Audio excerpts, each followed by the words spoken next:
All right, Bob, this is episode 50 of the Breaking Balls podcast. Not a lot of people thought we'd make it here, just like I never thought we'd make it to the end of COTA, but here we are, pal. One episode for every overtime restart it felt like today, Ad. Just kidding, there was only 3, but Tyler Reddick held off the entire field each time. It was a lot to break down this weekend, and I'd say we kept Austin weird, so we might as well christen episode 50. Hit it, Dolly.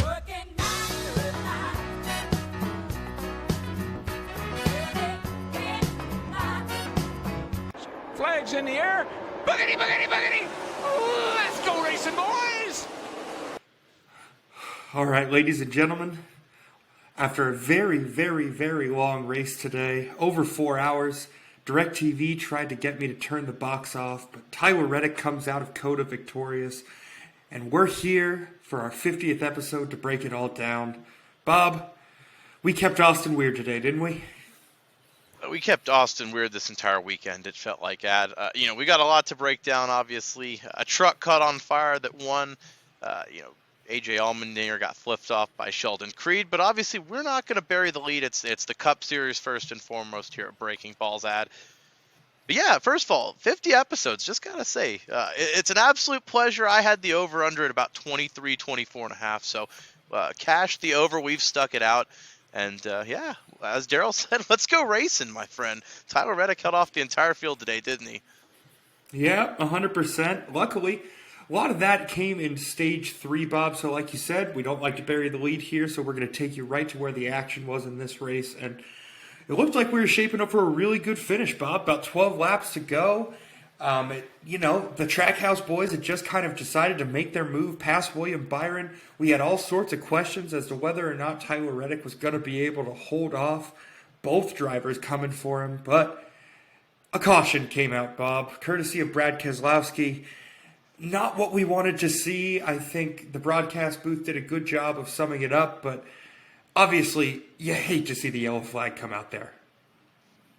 You even heard Clint Boyer in a rare candid moment where he admitted, I usually root for the cautions this late, but I got to tell y'all, I'm disappointed. And, obviously there was multiple restart attempts. When you look at Tyler Reddick, he was the class of the field today. I think if you looked at him in qualifying and in practice yesterday on Saturday, he was, half a second at least clear of the field when it came to their run. So, it wasn't like this was a shock, but multiple guys through the ball and chain, it felt like, Adam, through the full court press there in overtime.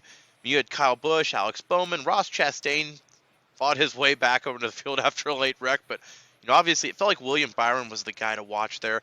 The 24 and it still feels weird to say the 45 of Tyler Reddick, but the 24 and the 45, it felt like they were the class of the field all day. It felt like when they had clean air, they were the pace of the field there. Clean racing too, gotta tell you. In stage 3 especially, they were side to side, door to door. Great passing, great racing through the S's, through the back stretch in COTA.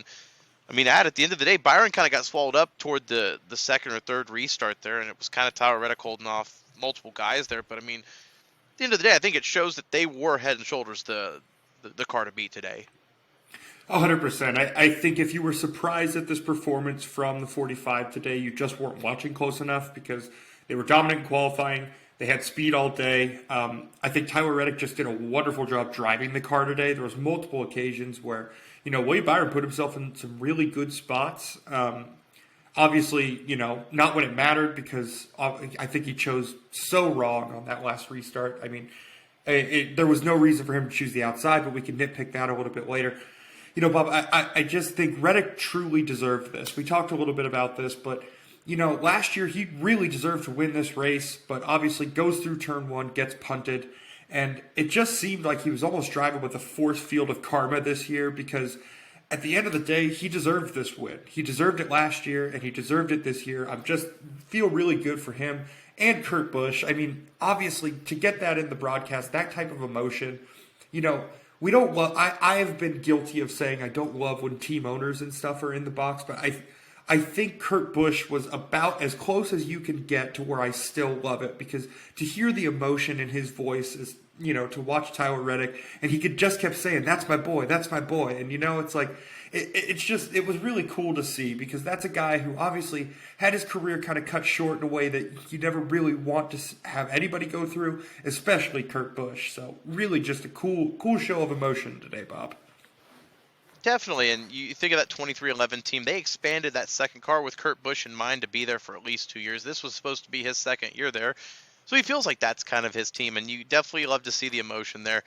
I got to be honest, when they were lining up for the restart in one of the overtimes, he said to the broadcast, he said, I'm not shy about who I'm rooting for here, and then he said it again the second restart, and I realized, well, I thought he was talking about Tyler Reddick in the 45, but then his brother Kyle is right behind him, so maybe it wasn't as obvious to me who he was rooting for until, obviously he showed that emotion there. But, you did mention Reddick being deserving. A lot of times you don't see the most deserving car win, especially when you get 3 overtime restarts at a chaotic turn one at COTA. I mean, really credit to Tyler Reddick, because this is his 4th career win, 3 road course wins now. It's not like he hasn't had speed at these road courses. This isn't a shock to anyone. But I do have to admit, it is kind of interesting to see. It was the same faces from last year, kind of in that bunch, like you said, when he got punted out early. And I think what was most telling, Bob, was in the interview post-race with Kyle Busch, he even said, this 8 car had a really good road course package that I just kind of walked into, and I just kind of hung on the coattails of Tyler Reddick's success a little bit. He said, obviously, we've still got a little bit of work to do because it didn't finish first, but, I mean, it just goes to show you what I've been so adamant about how much Kyle Busch has affected RCR to this point, but let's not forget how much Tyler Reddick is bringing to the table here, especially to kind of help out the road coursing stuff. I just think that, I don't know. I just think that there's a lot to go around, and Tyler Reddick is one of those young drivers that I'm really excited to see them kind of build around in the future. Yeah, and I just wanted to finish up what I was saying there, where it was the same field as last year, though, at the end, like you said, where Tyler Reddick was kind of the class of the field going into that last restart. Gets punted out of the way, but then you look at the cars that were, in the top 5 to end today. Alex Bowman, Ross Chastain, obviously Tyler Reddick was in there.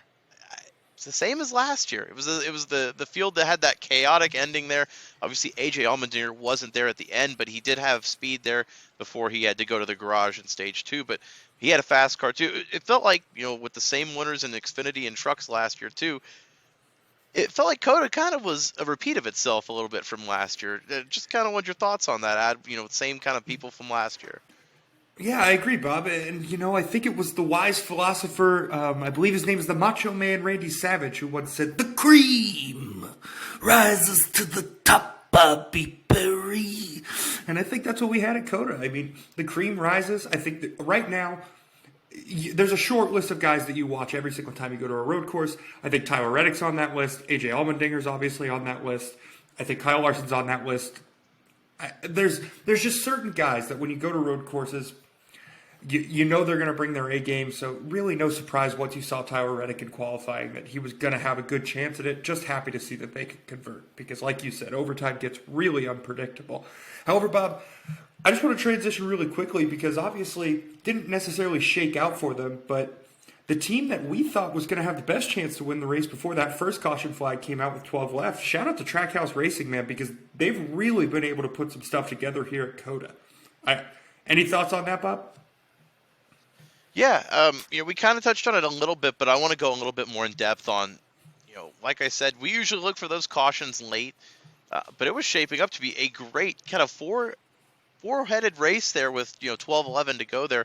Obviously, you had the Trackhouse bunch of Suarez and Chastain coming on late there because Tyler Reddick and William Byron, who, like I said earlier, they were the 2 probably strongest cars in the field.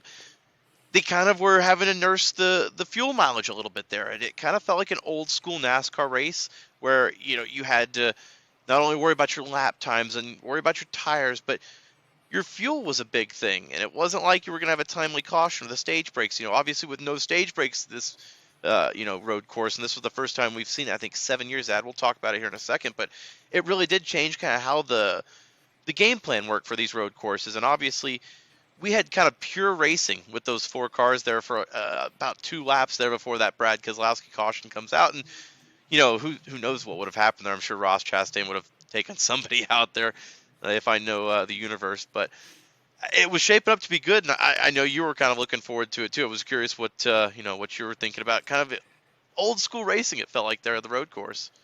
Yeah, just to not have the stage breaks, it just felt less artificial. I think there's something about NASCAR recently with some of the stage breaks that just it doesn't feel like it always has. And I think more often than most, you see that when there's stage breaks and stuff like that, that it gives cars that don't necessarily have the most performance the chance to win. And of course that, that does kind of even itself out because there are drivers who kind of overperform and stuff like that. But to just see a full team effort finally pay off and to let it pay off without the stage breaks, I just think it made all the difference in the world. It really did have an old school feel. It was different, Bob, because every time you go to COTA, I think this race is different from any other one on the schedule. I mean, look at the sponsors that show up to this one. I think you pointed that out to me earlier. It's such a different feel, Bob. And you get some of the bigger names to be involved with the pre-race stuff. I mean, I don't know. This race felt different for a lot of reasons. I think it's one of the times where NASCAR kind of shines through culturally, which is becoming more and more rare. So it was good that they were able to put on a good race here at COTA. But I don't know, man. The more you think about it, the more this race really just did. It had everything you wanted, and I think a big part of that was the not stopping, to let the strategy play out, and you got to understand a side of this sport that we don't often see when they have to stop for the stage breaks. Yeah, and I'm not for it on ovals right now, but I think with the uniqueness of the road courses and the stage cautions, where you had to basically choose, well, am I going to go for the points and long-term playoff points here? Am I going to go for the win here? And you had great cars kind of having to choose that, and it would split up the strategy. When you go and you have it to where it's natural, you just keep racing as the stage rolls on. It really works because you saw, stage one, or it was, I believe, stage one. It was either stage one or stage two, and first lap going back to green, which would never happen in today's NASCAR nowadays, where that would be another 2 or 3 or 4 laps under caution, another 20 minutes probably in the broadcast window. You got to have that natural progression of a race there. And I mean, again, we don't know what's going to happen with those 4 cars if that caution doesn't come out, but it just felt like, again, pure NASCAR road racing. And nobody was taking each other out. I loved it. It felt like something old school there. And you mentioned, you've got all the excitement of COTA and all that. Obviously, you're at a track with F1, the only track that you share with F1 on the calendar. So you've got to, obviously ride the momentum that F1's brought in. You've got Gunther Steiner in the booth. You got multiple F1 drivers in the field. NASCAR's trying to, capture that momentum and just, ride on a little bit there. Yeah, and I mean, Kimi Räikkönen, even for one of those late restarts, because of the way the strategy shook out, he was in the top 5. Obviously ended up falling out of there pretty quickly once everything shook out, but I think they did a good job today. I think NASCAR and Fox especially, they did a really good job of kind of leaning into a little bit of the F1 flair that kind of comes with being at COTA and the one track that you do share with F1, but still showcasing what makes the sport great.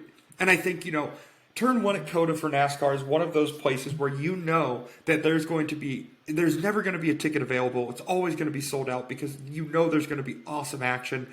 And there's so many different parts of this track that breed action for NASCAR for different reasons than they do in F1.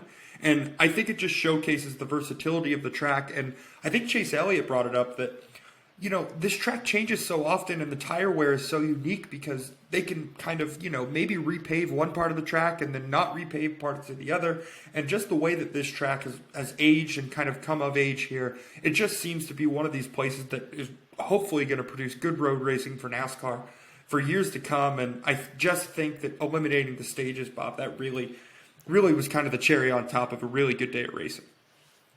Yeah, and this is such a unique track. There's no reason for NASCAR not to have great racing that we've seen the last 2 years, where you've got multiple runoff areas, so you can use as much of the track as you need. Obviously, that turn 1 is chaotic, and again, getting rid of the stages, I think, was, like you said, kind of the next step toward making that better. I will ask you this, Bob, because obviously, one thing that I noticed, and kind of the first guy that got penalized for it was Joey Logano, and then numerous others thereafter, was kind of cutting it in the S's. And obviously, no, that's kind of the only track limit we've got at COTA for NASCAR is cutting those S's. But I think what bothered me about it was the way that Joey Logano was going about it. It seemed as if it was more of a racing situation. I understand kind of the textbook, the rule where if you get inside of it, obviously you call it, that's what it is, and you call it consistently. But I don't know. I kind of almost wish that they don't even have those limits there. I just think that it would kind of keep the racing as well as it had gone today, in my opinion. I don't know. I don't like little ticky-tack penalties for stuff like that, like basically saying, oh, we're going to give you the entire track to race except in this one part. I don't know. Felt weird to me. I get it. It's a slippery slope if you give them, little spots like that. It's somebody that gets paid more than me to make that call, so who am I to argue it one way or the other? But, did want to mention again, the no stage breaks, it made things flow smoother because, let's be honest, you're at first, 12, 13 laps and a 15 stage first lap, or a first stage. It was 15 laps in the first stage. There we go. It took a minute there. 12 of those are probably under caution, I'd say. It was a very clunky start to the race there. Obviously, some people didn't even get a full lap in. Obviously, Jimmie Johnson was one of those casualties in the early calamity. Felt like it was, I'll be honest here, I was nervous about this race from the first 10, 15 laps. I thought this was going to be kind of a shit show ad because there was no real rhythm to the race. We were under yellow. We were under cautions. It felt like we were just interviewing people just because we were filling time. There was a lot to kind of go over here in the first 15, 20 laps here, I'd say. Yeah, stage one of this race felt a lot like when you first take the bumpers off for the first time you go bowling. And your friend's birthday parties for a long time, you start showing up. Parents make sure you get the bumpers, but then, I don't know, right around 12, 13, the cutoff gets made. You don't use bumpers anymore. And it kind of felt that way. We were taking the stage breaks off, and I felt like, oh my gosh, here we go. Calamity's about to ensue. There's no rhythm. Nobody's going to know what's going to happen. Ty Dillon just almost murdered Jimmie Johnson for some reason. What the heck is going on my TV screen? Luckily, it sorted itself out, Bob, because I thought that NASCAR was going to basically be able to anytime somebody said, hey, we want to try racing without stage breaks. Let's get rid of stage breaks. I was terrified that NASCAR was just going to have to put on this race and just say, watch what happens when we did. And luckily, that didn't happen and it sorted itself out. But you're 100% right, Bob. Not a lot of rhythm early, to say the least. No, we kind of started in chaos, ended in chaos, and somewhere in between there was a road course race mixed in there. Obviously the Jimmie Johnson thing was kind of disappointing to say the least, just because you've hyped him as one of these guys that's come in with Kimi Räikkönen, Jenson Button. Even Jordan Taylor had some hype now after his great qualifying performance. And then Jimmie makes it, a couple of turns in and, obviously doesn't make the DNF clock. It is what it is with Ty Dillon. I know you've had some keen thoughts on that, though, for sure. I don't know, Bob. I'm just sick of it because, Ty Dillon's one of these guys that there is so much talent in racing right now, and especially in the coming up the pike right now, that the fact that we could just have a guy who's essentially rolling around off of almost his brother's accomplishments at this point. I don't even know. I mean, I don't necessarily know what anybody sees in Ty Dillon. I mean, he's the second. I mean, he's the second most recognizable duo of probably maybe not even a top 10 brother duo in NASCAR all time. And I don't know. It's the equivalent of Brett Gretzky out there. I get it, but I just want to see someone with a little bit more talent that's in that seat. And these, there's not that many cup seats. Let's face facts. And there's too few. I think there are too few cup seats for someone like Ty Dillon who consistently does stuff like that and can't find a way to get his car, through a race. I think he's probably DNF'd half the races this season. And I don't know, Bob. It just pissed me off because he almost took Jimmie Johnson from Legacy MC to Legacy RIP. I thought he was going to kill him there when he hit him. I genuinely did not know what was going to happen. Really glad to see that old Jimmie was, able to take the old door hit, remind him what it feels like to, kind of be back, and hopefully he goes back into Chicago or whatever he races next. And he's able to put on a little bit better of a showing. So. Well, this is a bad time to announce Dillon will actually be our guest next week, so that's a great start to the week for us. Yeah, no, it's a shame. You obviously you push Jimmie and the sponsorship and just having him out there half a lap. It's a shame for everyone. Obviously there was a clunky everywhere to start those first couple laps. There was another incident, obviously, the Larson Bubba Hamlin thing. I don't even know what the hell really happened there. If you got anything? I mean, explain it to me, please. I don't understand. Okay, yeah. So I guess Bubba's controller disconnected. What I'm assuming, because if the brakes didn't go out, he certainly forgot to hit him. Because I mean, that was a pretty terrifying hit. He said that some oil line or something had cut, so he didn't have power. He couldn't brake there. Obviously, it reminded me. I even texted you when it happened, kind of Kyle Larson last year into Dillon at the Indy Road Course, where you had that moment where he just kind of slammed out of nowhere into him, full send into turn one. Nobody ever, by the way, from Hendrick said what happened there. They never said if it was a Kyle Larson problem or if it was a mechanic. Nobody's ever come out and said that, by the way. And we've just kind of swept that under the rug. NASCAR and Hendrick, I have not forgotten if Kyle Larson tried to kill Dillon or if your car tried to. I don't know. Pepperidge Farms remembers. Just pointing that out there. But, obviously you had that situation then where both cars are trying to limp around. Bubba tries to get to the garage. Denny Hamlin swerves and spins Kyle Larson out. Chaos reigns once supreme again. And then you have Bubba in the interview then just, I've got some thoughts there, but no, go ahead, please. Yeah, I mean, I don't know. The Denny Hamlin thing, somehow we're not talking. I don't think anyone really talked about that as much as I think we should be. I mean, I really don't understand why Denny kind of got into Kyle Larson there. I don't know if I think obviously Kyle Larson comes across his nose maybe a little too hard, but what I don't know. I think Larson's trying to get to the pits there. I think Larson was trying to get to the pits there. Which kind of that's my thing, is that it's like, okay, like I guess Denny doesn't know that, but at the same time, like, why you're under caution, right? I mean, they threw a caution or no? No, that was the caution. Was Larson getting spun? Dude, this was such a calamity that in my head I didn't even realize when they dropped the yellow. So like that was the thing so this makes a lot more sense to me now that Denny was actually okay. That's dumb. Yes, Denny was racing. Okay, and then Kyle goes across his nose. One thing leads to another. Adam looks like an idiot on his own podcast, and we move on quickly to avoid it. And this was talking NASCAR, but yeah, obviously they get Bubba Wallace in the garage afterwards. The paddock, at COTA. It's a paddock at that track, just for the record. You get Bubba obviously frustrated. 2 back-to-back weeks where he's one of the first cars out. He says, rookie mistakes, basically. I'm in my 6th year at the Cup. I got to be better than that. It's frustrating mentally. I'm paraphrasing all of this, obviously, but he said, somebody needs to replace me at this point. And, I get the frustration there. Obviously, 2 weeks back-to-back where you've probably got a decent car as far as speed-wise and, throw it away in the first, 5-10% of the race there.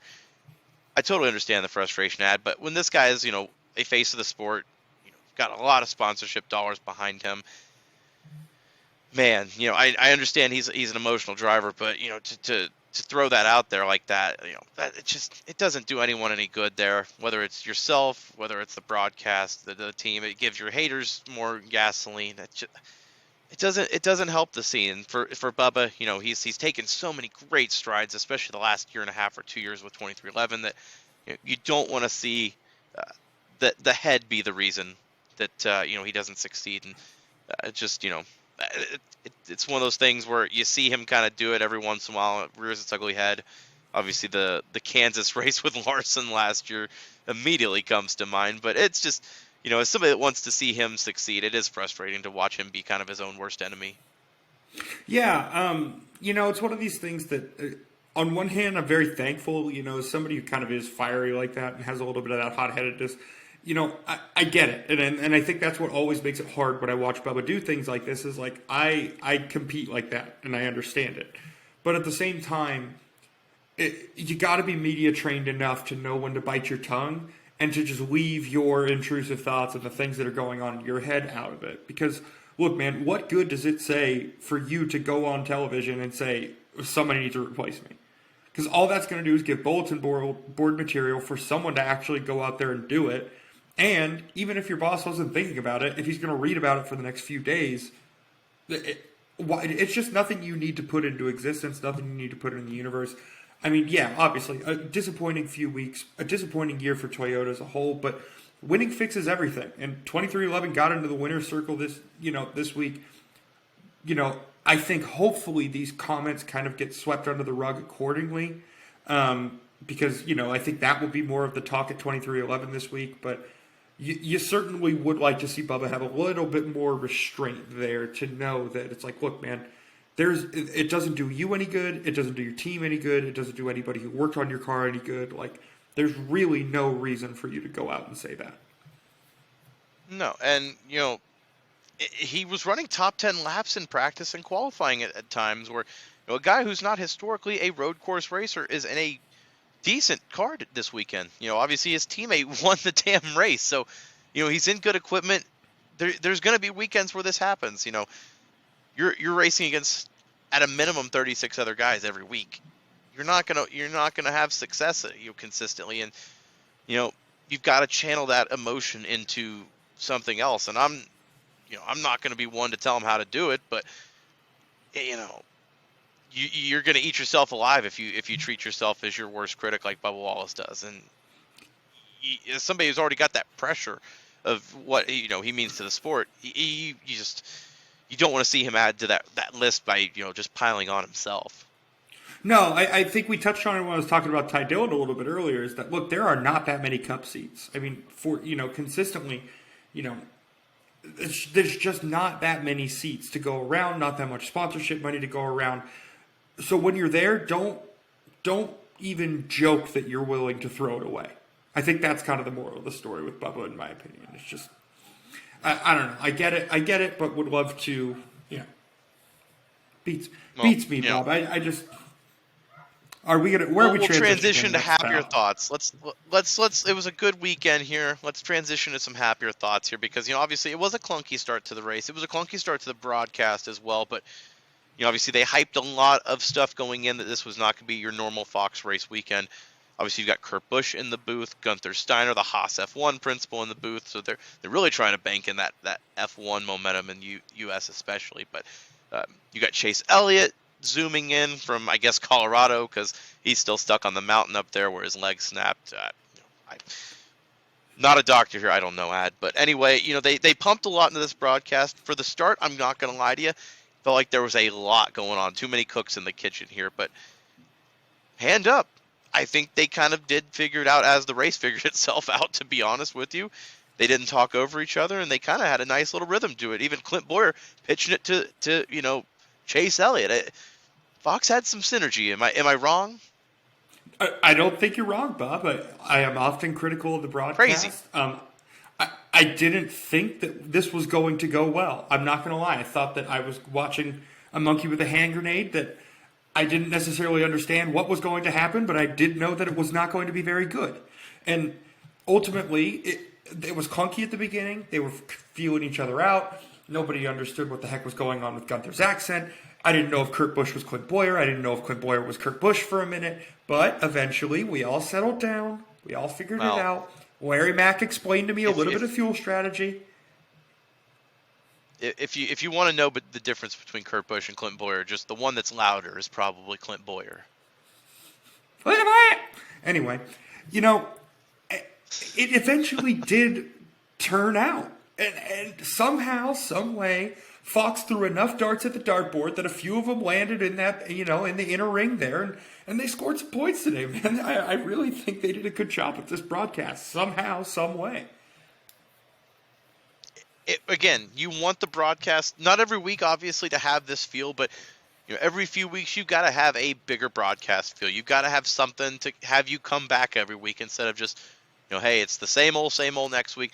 That's why I do like having the Fox broadcast booth bring in different people every other week or something like that. But obviously, the road course, you have to have a different flavor on it. And I do love the Gunther part. That was just, really adds to it there for me, Ad. Well, it was so fun to have somebody who has such an expertise in racing, but such a different discipline of racing. Because anytime you can get guys to kind of draw parallels from F1 into NASCAR, it kind of helps kind of the fan bases go back and forth. And who better to do it than a team principal? I mean, if anybody's going to be able to look at what is going on and kind of draw parallels, it's someone who sits in that position. So, and he also. I don't know if you heard in the broadcast, he started the Red Bull NASCAR team too when he was working with Red Bull. They sent him to America originally to help start the NASCAR program that, ended after a few years. But, that's the original reason he ended up at Haas was because he was in America working with the NASCAR Red Bull program. So it's not like this man is foreign to NASCAR and is just, an F1 guy and they brought him in just to ride the coattails. No, the man knows NASCAR. And maybe not recently, but he knows and has been around the sport and helped run a team. So that insight's very valuable. He truly was the one guy that you could put in this broadcast booth as kind of the F1 liaison that makes the most sense. Because other than having Gene Haas sit in the booth, who owns teams in both, that's probably as close as you're going to get to, to having someone who is well equipped, especially to broadcast a race like that. But man, I think we touched on it early, Bob, but just the rare chance to hear kind of that emotion from Kurt Busch and stuff during the broadcast. I don't think there's enough positive things I can say about that. And, all credit to Kurt Busch for just being able to kind of, somehow, some way let it out a little bit, man. It just felt good that we kind of got to see a little bit of a happier ending for Kurt Busch on TV. Definitely, especially with the way he went out, like you said, just, some nice kind of, moment just in the universe for Kurt Busch. And obviously, we touched on it at the very beginning. Chase Elliott was also on this broadcast, Ad. He zoomed in from Colorado. I got to tell you, this is the most I've ever heard Chase Elliott talk. And originally when they brought him in at first and they kind of had him in, they said, okay, we'll come back to you later. I thought that would be it, first of all. But second, that was the most personality I've heard from him, too. He's very reserved, usually doesn't give much to the camera. Obviously, he's a very private individual. He likes to say that, when he's not at the racetrack, he likes to do his own thing. Doesn't do the TV and marketing, and it's NASCAR's most popular driver without really trying. It's kind of impressive, but today, as somebody who's not a big Chase Elliott fan, I gotta say, I was impressed with him in the booth, and I was impressed with the personality he showed. That I guess maybe he just doesn't want to show the camera sometimes, but I guess it's actually there. Yeah, I don't know. You and I were kind of speculating because the text messages back and forth. We were shocked at how well he was doing. On the broadcast team, he was providing such great insight on what could be going through drivers' minds, and obviously, I ripped him off and talked about what he was saying with the different ages of asphalt on road courses and how much little details like that matter. And I don't know, Bob. We kind of speculated that maybe he just is one of those guys who, when you get him more in a one-on-one setting, or if you meet him in the garage, or you get a VIP fan experience or something like that, it seems as if he's leaving a lasting impression on people. And I was just thankful that he was able to, just for today, kind of come back to the sport, let everybody know he's doing okay, rehabbing and stuff like that, and also really elevating the fan experience by providing us insight that otherwise we would have never gotten. So 100% hats off to Chase Elliott. I'm not sure if he was comfortable doing it because obviously, like you said, more of a private, reserved guy, but really thankful that he actually took the time to go about it and do it because it really elevated the broadcast. And it's nice having a fresh perspective. We talk about, people that have been in that seat before, whether it's obviously Boyer, even Gunther that's been in the garage before. Chase Elliott was literally in this car weeks ago. Won the championship in 2020. 3 straight Final Four appearances. It's not like this man is just somebody that is as a race car driver. Most popular guy in the sport for a reason. Obviously, it's huge for Fox to bring him back just to, for fans that are watching the races just for Chase Elliott, especially down in Dawsonville, down in the pool hall. There are people out there that are watching just for one driver. They bring those fans back too. They're watching just for Chase. So it's a win-win for everyone involved. It gets Chase Elliott involved in the sport that it's got to be lonely the last few weeks. You love what you do, and to watch the sport move on, it's got to be tough for him. So a little bit of normalcy, not completely, but just to be involved. But yeah, was kind of impressed with the Fox broadcast overall. Did I miss anything? Is there anything else that, before we get into kind of this general running order here? No, I mean, obviously, the broadcast, I think, did an ample job of covering the Cody Ware self-spinner that we usually get once every 2 weeks or so. So that was great to get the Cody Ware coverage that the Lord knows that we need. So that felt good. Obviously, anytime the road course ringers, as we call them all day, show up, it's kind of fun. So I don't know, Bob. As far as road course ringers go, obviously, we love Kimmy. Connor Daly didn't necessarily get to finish the race. But I don't know, Bob, did anybody kind of stand out? Yeah, I mean, obviously Jordan Taylor's speed was impressive, especially in qualifying. I will say, obviously, I'm looking at the order right now. All the ringers except for Jensen Button finished outside the top 25. Button actually finished 18th, so he was the fastest of the ringers. But again, what jumps out to me out of these 4 guys, and only 3 of them because Connor Daly ended up behind the wall, was that they were in the top 15, the top 20, especially toward the end of the race. But it was these restarts that really swallowed them up. These guys are so aggressive at the restarts. They get shoot up, they get spit out. Kimi Räikkönen, like you said, was 4th to start one of the overtimes. I think the next one he was 9th, and then you blinked, he was 17th. He ended up 29th. Second to last car off the lead lap. At this rate, it's just one of those things where these guys aren't used to these chaotic restarts. In F1 and IndyCar, you can't beat and bang, and NASCAR you can rely on that. 100%, Bob. It's one of those things where it's like as much as you can understand the track, really understand how to get around it, the best racing line, stuff like that. Nothing is ever really going to prepare you for just getting moved at 60 miles an hour and just having to figure out how to adjust that line as you're getting shoved in one direction. Your tires are spinning. You got no clue what to do. There's you're in the middle of 3 wide, and you really are at the mercy of all these other cars. And I don't know. It's hard to kind of teach that positioning. That guys like Kyle Busch. I think Kyle Busch showed that off today. The most evident, to be honest, when William Byron was originally making that pick and he went outside, and Kyle Busch immediately was like, I'm picking, I'm going behind the leader. And even when he was in second place and got to choose, he stuck behind that leader strictly because of the track positioning. And ultimately, it worked out for his finish. But Bob, I'll say this.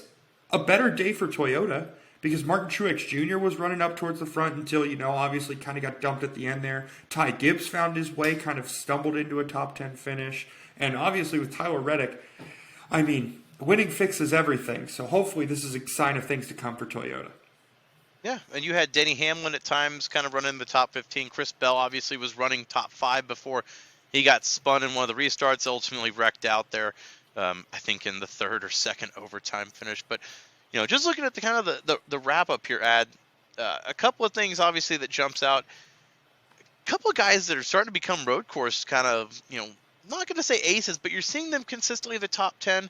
Daniel Suarez was there for a lot of the day-to-day, obviously, with Trackhouse. But a name that I want to give some credit to, Chris Buescher and Ricky Stenhouse both. Buescher, obviously, was right on the heels for Suarez at Sonoma last year. Couple of road courses now where he's performed well, and Ricky Stenhouse, not a guy you really expect to be in that top 10, was in contention all day in the top 15 and ended up squeaking out a top 7. Go ahead. I have to say this about Ricky Stenhouse, Bob. That speed's been everywhere. And it's not expected ever, but every single time, I mean, any analytics or any sort of racing that you look at, he's always got, they do the charts and the graphs to where if there would have been complete green flag racing based off time, he's always in the top 5, top 10 of that. So they really seem to have found something at JTG, Bob. And to piggyback off of that, I was going to mention another name here. I'm glad you actually mentioned that. It's a great segue. Corey LaJoie rolled into P11 there. Again, not a guy that's a road course vet by any stretch of the means there. Obviously, Spire, not what you would expect with road course package. Rolling out of P11, that guy is still in the top 16 for playoff points right now. Corey LaJoie has had a sneaky start to the season. You got to give credit to that 7 team for a hot start, getting the most out of their finishes more than anything, even when the speed's not there. And then, obviously, I just want to touch on the Fords here because, like I said, Buescher was 8th. Austin Cindric was the top Ford for most of the day here. Really showed some speed. But the Front Row Motorsports guys, this is, again, not the first time they've shown, that they're good at road courses here. Michael McDowell 12th, Todd Gilliland 10th, but McDowell was in the top 8 for a lot of the third stage. Todd Gilliland, top 5 at the Indy road course last year, I know. Impressive by the two front row team, the two front row cars. They've certainly found something, Bob, because I think this starts back, last year at Indy and then into Watkins Glen. Michael McDowell had a heck of a performance in the rain there through the first 2 stages, wasn't able to hang on. But obviously, they're starting to get results at more and more of these road courses, and it seems as if you were going to survive as one of the smaller teams in NASCAR, it seems as if you're going to be doing it at road courses and super speedways. And, you have to just hope you can kind of get a few things to go your way. And obviously with them eliminating the stages at road courses makes it a little bit more predictable for you. So that way if you produce a good car for one race and it's at the road course with no stage breaks, you've got a chance. And, I think that's what keeps these smaller teams, your JTGs, your Spire Motorsports, your, even... Gosh, I can't think of their name. It's College Racing. That's who. Because AJ Allmendinger obviously kind of has a tough little break at the end there, but that's a guy every single time we go to a road course, these smaller teams have a chance, and they just seem to be getting better and better with the packages they're putting forward. No, absolutely. It's impressive to see some of these teams start to make, strides in the road course package that, historically NASCAR has been the haves and the have-nots, especially when it comes to road courses. The super speedways were kind of the equal playing field, but now you see teams like RFK, like Spire, like even Legacy Motor Club had, Gragson and Jones running decent speeds today. Obviously, didn't roll out there with the finishing order. They're both outside the top 20 there, but it shows that these road courses are kind of more equal than they've ever been, at least. You don't just have 3 or 4 guys that come in and they're the favorites like, a few years ago. These fields are deep, Adam, and it's impressive to see kind of the evolution that the road course racing has taken in NASCAR because it is such a high percentage of the schedule now. Well, it's so odd, Bob, because I think for so long I had the question of, it's like, why are we keep putting more and more road courses on the schedule? And, now that we've gotten rid of the stage breaks, stuff like that, and there's more and more guys who seem to have the talent to drive all of these different road courses. So if this is the type of racing that we're going to see to where, I think today was probably, Bob, and we could, we could kind of debate about this back and forth. This is probably the most respectful race I've seen in at least a few years. I mean, the way that Kyle Busch was able to go ahead and just gave Tyler Reddick some room there, I mean, I don't know. It felt like there was a general respect that even Chase Elliott was commenting on in the broadcast that we haven't seen in a really long time. It definitely was not the Indy road course. It definitely didn't have that feel, at least. So maybe we're in a step of the right direction here. We didn't have the Watkins Glen 2 teammates trying to knock each other out there. So, hey, maybe NASCAR is maturing. Who knows? I doubt it. But, before we get into anything else, is there anything else that I missed from this race that we want to touch? Is there anything else that we didn't, sweep under the rug here? No, I think honestly, Bob touched on it all. Good broadcast, good racing, no complaints. We love going to COTA, kind of a, like I think we talked about it a little bit before the race. Not anywhere near being a crown jewel race, but definitely a different feel race for whatever that's worth. So a great performance from COTA once again. Another fun weekend. I mean, I'll say this much, Bob. How about that truck burnout before we move on? Because,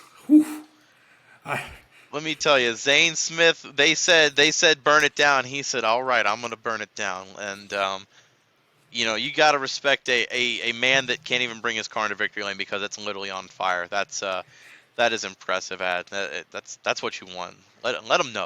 Let them know. Bob, they say that everything's bigger in Texas, and what Zane Smith showed us that the burnouts are included in that statement because the way that car went up in flames, it's almost hilarious. It's what makes NASCAR because, hey, we just created a machine that was such a feat of engineering that some of the smartest other smartest minds in this sport tried to beat us and couldn't.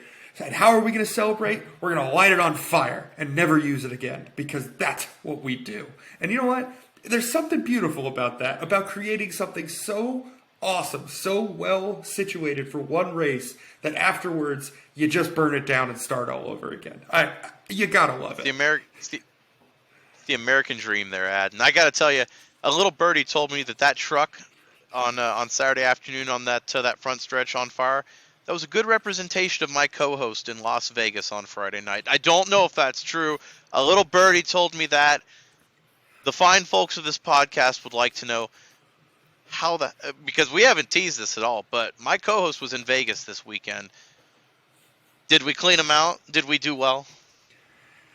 Well, Bob, I'm just going to put it this way. All of the casinos on the Strip are still in business. I left Saturday morning. But no, Friday evening, I did my darndest. They took me pretty bad early in the evening, so much so that I decided to meet a couple of my friends at the Vanderpump Rules bar. Shout out to Molly, who I know is listening to this. But it turns out, Bob, that there are 2 Vanderpump Rule bars in Las Vegas, and I chose the wrong one to attend. So I get there, walking through this place like an idiot. Not to mention, I'm wearing a Carhartt jacket and like Ruka shorts. So I look out of place because there are people in this bar, Bob, that are dressed like, we're talking skinny jeans that are so skinny that like you can see the outline of dick and balls. So that's a little insane. And then you've got the fucking deep V somehow like Hawaiian Versace shirt that is just like, dude, like, what is going on here? So I looked terribly wrong. I looked like I was about to be someone's bear, so got out of there very quickly. Luckily, met them at Cosmo. You looked like you had a NASCAR podcast in that room. Well, I was wearing a Dale Earnhardt shirt. I walked into a Vanderpump Rules bar in a Dale Earnhardt shirt, Bob. Oh, no. That's a dead giveaway right there. Fish out of water. Dude, the host looked at me and he literally like gave me a look that told me I was too straight to be in that bar. So I was like, oh, all right, it must be in the wrong place. So anyway, walked right Jeff out. Gordon fans are only in here. So my friend decides, okay, hey, we're staying at the Cosmopolitan, meet me over there. So then I get my picture taken in a giant high heel shoe, which was hilarious. We'll have to post that on the Instagram. Give that for the fellas. But I ended up in a giant high heel shoe. One thing led to another, drinking, hanging out. We go to the Taco Bell Cantina because at that point you need something to refuel. That's roughly about 3 a.m. I ended up singing My Country 'Tis of Thee in a Taco Bell Cantina, so that was a good time. And like I said, Vegas had hit me pretty hard early in the night. So hard, in fact, that at 4 a.m. I said, you know what, one last ride, just like Vin Diesel. And I sat myself down alone at a bubble craps machine. And I said, you know what? We'll see. And somehow, some way, as Kenny Rogers said, the gambler, he broke even. And Adam O'Shea broke even and went upstairs in roughly 30 minutes and got about 2 hours of sleep. Went back down, did it all over again in the morning and left Vegas. 4-hour ride back home, and here we are, Bob. Luckily, my fiance saw the Taylor Swift concert. There was a lot of good people watching in Las Vegas this week, Bob, and let's just say I was both a part of it as someone who was spectating and was contributing to the people watching, to say the least.